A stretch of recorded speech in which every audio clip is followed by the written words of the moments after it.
Hello friends, स्वागत है आपका हमारे YouTube channel MP sky academy में। आज के इस वीडियो में हम भारतीय संविधान की प्रस्तावना देखेंगे। उसकी प्रस्तावना क्या होती है? भारतीय संविधान की प्रस्तावना।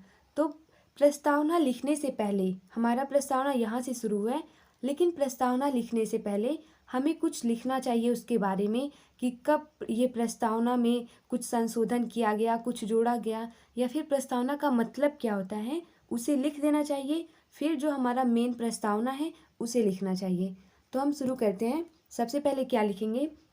प्रत्येक संविधान के प्रारंभ में सामान्यतया एक प्रस्तावना होती है जिसके द्वारा संविधान के मूल उद्देश्यों व लक्ष्यों को स्पष्ट किया जाता है।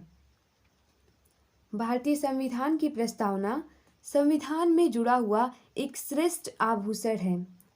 यह भारत के प्रजातंत्रीय गणतंत्रात्मक राज्य का एक संक्षिप्त लेकिन सारपूर्ण घोषणा पत्र है। 42वें संविधान संशोधन सन 1976 के द्वारा भारतीय संविधान की प्रस्तावना में कुछ और शब्दों को जोड़ा गया है। अब प्रस्तावना इस प्रकार है। तो अब हम प्रस्तावना अपना देखते हैं कैसे लिखेंगे प्रस्तावना। हमारा प्रस्तावना यहाँ से शुरू है, लेकिन आपको बता दें कि इस वीडियो में हमने प्रस्तावना तो हमने बताया है कि प्रस्तावना क्या है, कहाँ से कहाँ तक है, लेकिन प्रस्तावना में जो शब्द लिए गए हैं इस प्रस्तावना की बिल्कुल अच्छे से विस्तार से बताया गया है। जैसे हम भारत के लोग हैं, इसका मतलब क्या हुआ, संपूर्ण प्रभुत्व संपन्न है, इसका मतलब क्या हुआ। तो ये सभी चीज़ें आपको इस वीडियो में बताई जाएंगी। तो हम शुरू करते हैं।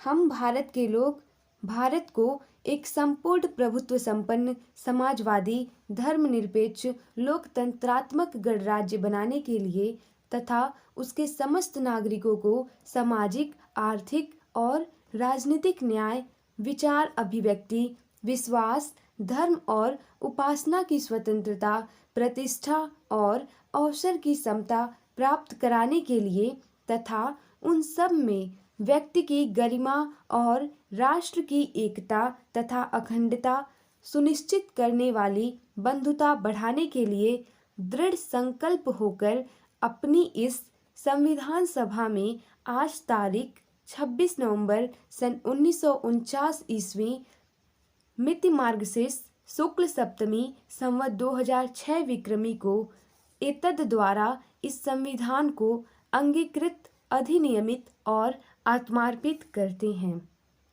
फ्रेंड्स, ये रहा हमारा प्रस्तावना।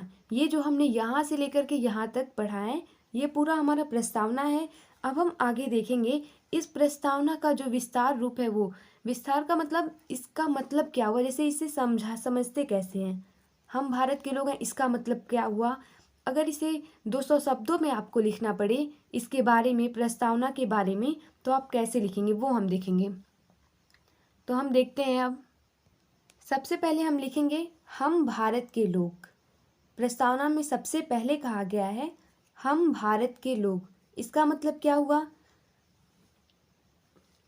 प्रस्तावना में हम भारत के लोग, और ये पूरा जो कहा गया है भारत के लोग है ना, इसलिए आत्मार्पित करते हैं, यहाँ तक है टोटल। उसके बाद है अर्थात भारतीय संविधान और कोई नहीं अपितु भारत की जनता स्वयं है।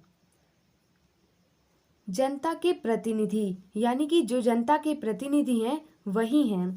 प्रस्तावना में वर्णित शब्दों का तात्पर्य है कि संविधान द्वारा अंतिम प्रभुसत्ता भारतीय जनता में निहित की गई है। इसके निर्माता भारतीय जनता के प्रतिनिधि हैं और इसे भारतीय जनता ने ही राष्ट्र को समर्पित किया है। अब हम देखते हैं सेकंड नंबर पे क्या लिखेंगे। सेकंड नंबर, तो उसके आगे कहा गया है संपूर्ण प्रभुत्व संपन्न समाजवादी धर्मनिरपेक्ष लोकतांत्रिक गणराज्य। इसका मतलब क्या हुआ? संविधान की प्रस्तावना में वर्णित संपूर्ण प्रभुत्व संपन्न का अर्थ है कि भारत अपनी गृह एवं वैदेशिक नीति में पूर्णतः स्वतंत्र है। अब है इसके बाद था धर्मनिरपेक्ष। धर्मनिरपेक्ष से आशय ऐसे राज्य से होता है जहाँ राज्य का कोई धर्म नहीं होता। लोकतंत्र। लोकतंत्र का अर्थ राज्य की सर्वोच्च सत्ता जनता में निहित है। लोकतंत्र का मतलब होता है कि जो राज्य की सर्वोच्च सत्ता है वह जनता में है।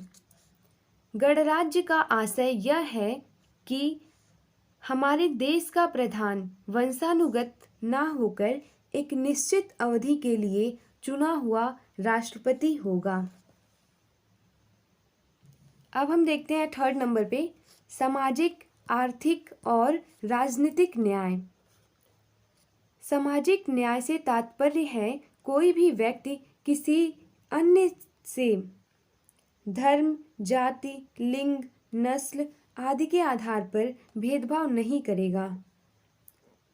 आर्थिक न्याय से आशय अनिवार्य आर्थिक आवश्यकताओं की पूर्ति से है, साथ ही सभी को रोजगार देने और आर्थिक शोषण का अंत करने से है। राजनीतिक न्याय का तात्पर्य सभी व्यक्तियों को राजनीतिक क्षेत्र में सभी को स्वतंत्रता और समानता प्राप्त होने से है। चौथा नंबर हम देखते हैं व्यक्ति की गरिमा और राष्ट्र की एकता। राष्ट्र की एकता बनाए रखने के लिए ही संघात्मक के बावजूद एकल नागरिकता के आदर्श को अपनाया गया है। जैसा कि आप सभी लोगों को पता होगा कि हमारे देश भारत में एकल नागरिकता का प्रावधान है। एकल नागरिकता यानी कि हम भले ही किसी भी राज्य में रहें यानी किसी भी स्टेट में रहें, हम नागरिक कहाँ के कहलाएंगे? केवल हम भारत के नागरिक हैं। हमारी नागरिकता केवल भारत की है, किसी अन्य राज्य की नहीं है। केवल हम भारत के नागरिक हैं, इसलिए एकल नागरिकता। तो फ्रेंड्स, आज के इस वीडियो में हमने जो भी देखा वो पूरा भारतीय संविधान की प्रस्तावना था। अगर उसे 200 शब्दों में लिखने के लिए कहा गया हो तब भी आप इसे लिख सकते हैं, उसे विस्तार करके। आप सभी का बहुत बहुत धन्यवाद। प्लीज़ चैनल को लाइक एंड सब्सक्राइब कर लें।